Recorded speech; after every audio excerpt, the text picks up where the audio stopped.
Hey there guys, California Grizz here, and today we are going to be talking about the Mosin Nagant, or however you pronounce it. Kind of ironic, this piece of Russian military here on the backdrop of an American flag, but we'll just call this one the spoils of war, alright? So the Mosin Nagant and the role that it can play in your prepping needs, or just your overall gun collector's needs.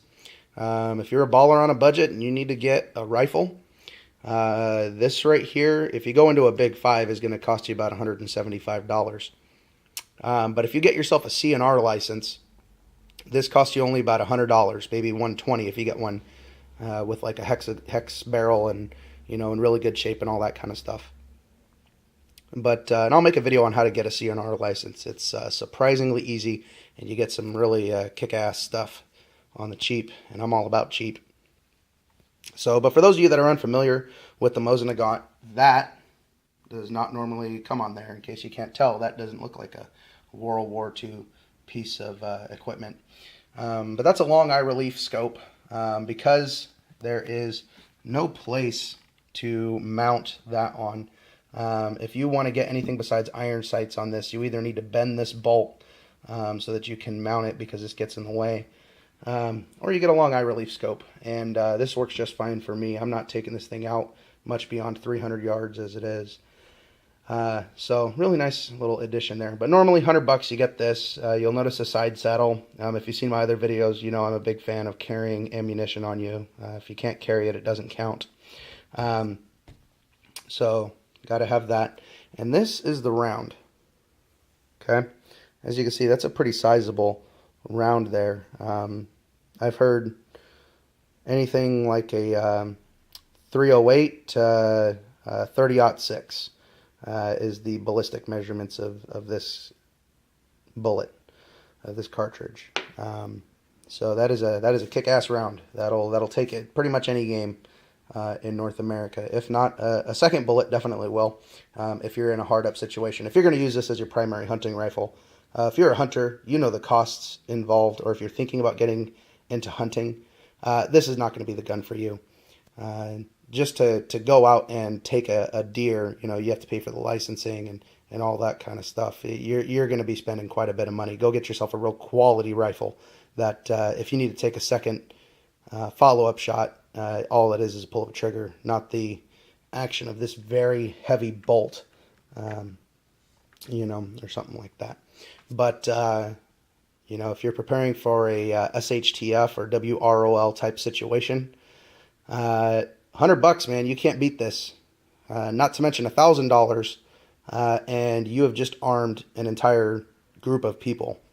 Maybe you don't see much value in that, but if you have neighbors that you're even semi-close with, I know some of us don't know our neighbors anymore, but you throw a gun in their hands during bad times, yeah, I tell you what, man, you're going to be the king of town.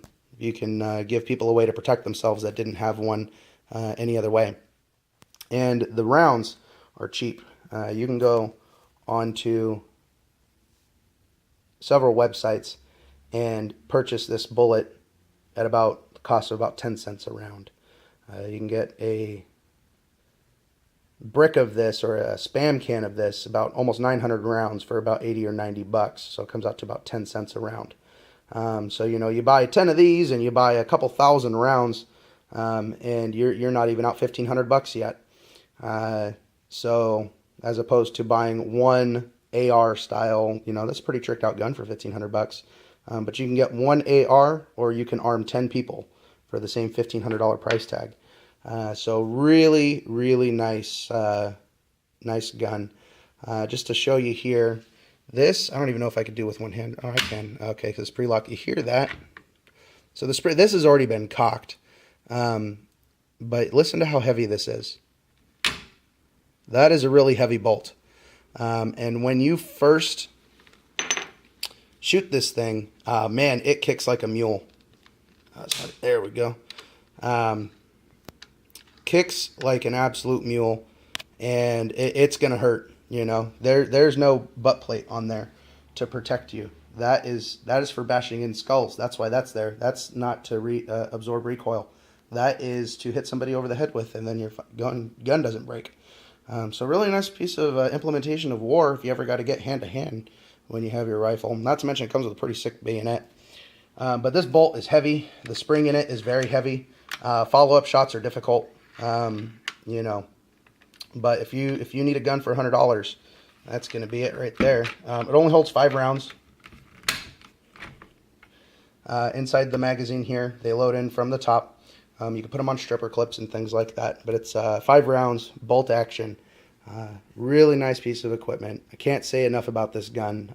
This is probably my favorite gun to shoot. And I don't know if it's just because I had to put so much work into it to get a hold of it, get my CNR license and things like that. But, you know, good first gun. If you're, you know, it's not very functional. It's good for one thing, hunting. I mean, you know, hunting in a survival situation, not for sport. And I guess fighting a war, if you needed to fight a war, you know, the government turns corrupt or some crazy stuff like that, society starts falling apart.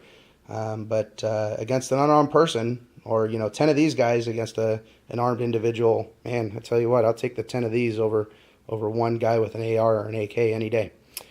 So go ahead and rate, comment, subscribe. Let me know what you guys think, and you know, how you guys are implementing this gun or maybe something similar to it in your prepper's paradise. What's going in your bag? How did you get this? What'd you do with it? Do you have anything unique about the gun, about yours? Some of these are collector's items, not very many. There's something like 37 million that were initially made, 17 million still yet to be put out to the public. So it's not really a collector's item. That's why I refinished mine. When I got it, it was all, you know, had all of its cosmoline all over it, had all that goop, which there's videos on how to get rid of that. You know, it was real scratched up and dented and all this kind of stuff, and I just went through and re-cleaned it. I even had some rust on the barrel, and you know, when you take this off, this is all barrel under here, underneath this shroud. There was some rust under there. I actually had to go and re-blue the gun, which was kind of a real pain in the butt. But you know, if you want a project, if you're a handyman, or you just want to learn how to work on guns, man, this thing will teach you, because you're going to have to do some work. I went in and cleaned up the spring, and, you know, still really heavy. I think I'm going to need to chop a piece of the spring off or something to make that close.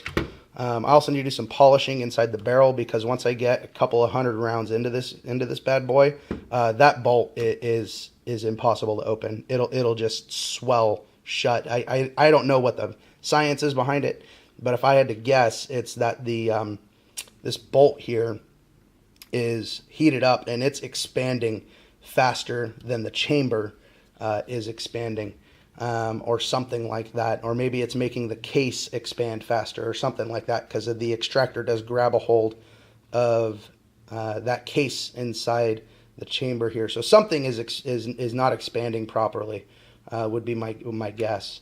So maybe I've just got to clean this out a little bit, maybe polish it or something like that, and get this thing to function properly. But yeah, let me know what you guys think. Keep on prepping, and I'll keep on making videos. Good night.